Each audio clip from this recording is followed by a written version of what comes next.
Estou de volta aqui com o Rafael Lavarino. Ô Rafael, por que ao contrário de dedicar as sessões, ser um médium, você preferiu ser um palestrante? Olha, no próprio Ato dos Apóstolos, no Novo Testamento, a gente vai encontrar Paulo de Tarso nos dizendo que a cada um é dado um dom diferente para a gente usar com o mesmo fim, com a mesma utilidade, e a utilidade é a causa de Jesus. Então cada um traz consigo uma aptidão diferente. E a forma que eu me enxergo colaborando melhor dentro da doutrina espírita é fazendo uso da palavra. E você leva essa palavra até onde? Em quais os lugares? Bom, a gente costuma, dentro de Sete Lagoas, nas casas espíritas, a gente fazer uma parceria com outros centros espíritas e levar a palavra também, levar um pouco do conhecimento. Em algumas cidades da região, como Pedro Leopoldo, que é a terra natal de Chico Xavier, Inhaúma, Codisburgo, Araçaí, Pirapora, Curvelo, Diamantina, então Belo Horizonte, dentro de Minas Gerais a gente costuma falar com uma frequência maior, e também em outros estados, como o estado de São Paulo, em Brasília, no Nordeste também a gente já teve a oportunidade de ir. Mas sempre em lugares afins. Com certeza, na maioria das vezes, na grande maioria das vezes, nós vamos em casas espíritas que têm a mesma comunhão de pensamento nossa. Ô Rafael, eu não sou grande conhecedor da Bíblia. Aonde é que a Bíblia proíbe o espiritismo? Então, é uma pergunta muito interessante, até para o telespectador ficar consciente de que tipo de proibição é essa. Nós vamos encontrar no livro de o Levítico, e também em Deuteronômio, uma proibição que diz o seguinte: ai de ti que for procurar um médium espírita, porque Deus virará a cara contra ti. E aí a gente começa a analisar essa passagem da seguinte forma: o Velho Testamento ele foi escrito alguns séculos antes da vinda de Jesus, então pelo menos há 2.500 a 3.000 anos antes de Cristo, dependendo de que livro é o Velho Testamento. A palavra médium e a palavra espírita são termos que na época não existiam.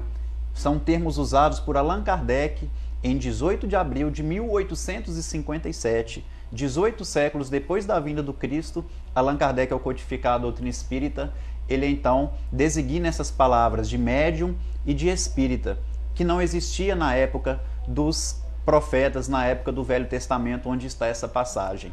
E aí a gente começa a compreender que na verdade é uma questão de tradução, e a gente consegue modificar essa palavra de médium espírita por cartomante, necromante, que eram as pessoas que tinham uma mediunidade, mas que usavam essa mediunidade para ganhar dinheiro e para servir de questões ilícitas. Então, de fato, existe essa proibição na Bíblia, mas ela não é específica ao espírita. Isso é uma questão de tradução, e que se a gente for traduzir do idioma hebraico, aramaico ou até mesmo do grego para o português nos dias atuais, a gente vai ver que não existe essa palavra, mesmo porque na época a palavra espírita e a palavra médium não existia e não existe até hoje no dicionário hebraico, no dicionário aramaico e no grego.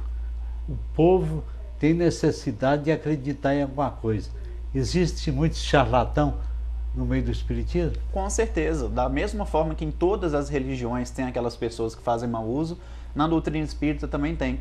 Por isso que a gente sempre indica a pessoa que está iniciando na doutrina espírita, ou aquela que já era da doutrina espírita há mais tempo, a gente sempre buscar nas obras seguras, né, na literatura segura da doutrina espírita, o nosso esclarecimento, que são as obras de Jesus Cristo, que a gente vai encontrar nos 4 evangelhos, em Atos dos Apóstolos, nas cartas de Paulo, nas cartas de Pedro, de João, na obra kardeciana, que é o Pentateuco Espírita, e nas obras de Chico Xavier, que é o médium mais seguro, não apenas pela mediunidade, mas principalmente pelo exemplo do bem que ele deixou para a Terra. A última notícia que eu tive de Chico Xavier, ele estava em Uberaba, bastante doente. Ele faleceu? Chico Xavier ele desencarnou no ano de 2002. Ele já desencarnou no ano de 2002, mas deixou seu legado certamente. Mas ainda é o norte do espiritismo no nosso país, né? Sem dúvida, porque nós convivemos muito próximo de Chico. E Allan Kardec ele veio há mais ou menos 1,5 séculos atrás na França. Então o espírita não teve um contato fisicamente falando tão grande como ele teve a oportunidade de ter com Chico Xavier. E o Chico, pelo seu carisma, pelo seu amor, num país, inclusive, que a gente tem cerca de 3% de espírita, segundo a última pesquisa, Chico Xavier foi eleito o maior brasileiro de todos os tempos em votação de rede nacional que aconteceu no SBT, com 71% dos votos. Então ele fez muita coisa para conseguir conquistar esse espaço. Quem a gente poderia dizer que é o herdeiro? Professor Edivaldo? A gente respeita muito o trabalho do Divaldo, a gente respeita muito o trabalho de Carlos Bacelli, mas mesmo o Divaldo, o Bacelli e outros tantos médiuns que colaboram com a doutrina espírita, todos nós sabemos que o Chico ele é insubstituível. Não que não possa existir um espírito tão evoluído como o Chico, mas ele teve sua particularidade e cada um tem a sua particularidade na colaboração. Rafael, você é empresário do ramo imobiliário. Isso não choca com o espiritismo que você pratica? Olha, eu creio que a gente tem que ser espírita 24 horas por dia e principalmente no nosso dia a dia, nas nossas atividades profissionais, com a família.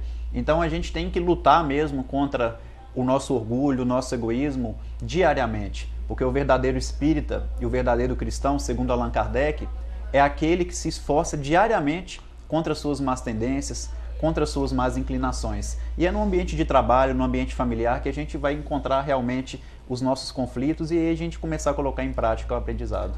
Rafael, Jesus é o Espírito perfeito. Então quem está com Jesus está com o Espiritismo, né? Com certeza.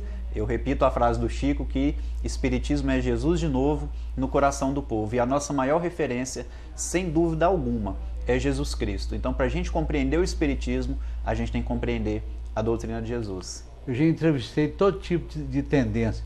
Bruxo, feiticeiro, etc. A crença espírita condena essas práticas?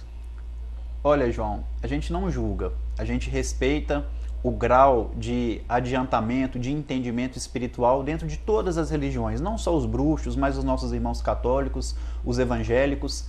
No entanto, a gente crê que a partir do momento que nós temos uma religião que vai nos ensinar a caridade, que vai nos falar do amor ao próximo, que vai preencher o nosso coração, nós não temos a tendência de mistificar a nossa religião, de buscar em outras religiões alguma resposta, porque nós temos as nossas convicções, a gente é firme com as nossas convicções, temos a cabeça aberta para respeitar, a gente não julga ninguém, mas a gente prefere ficar com a doutrina espírita. Mais um momento para mais um break.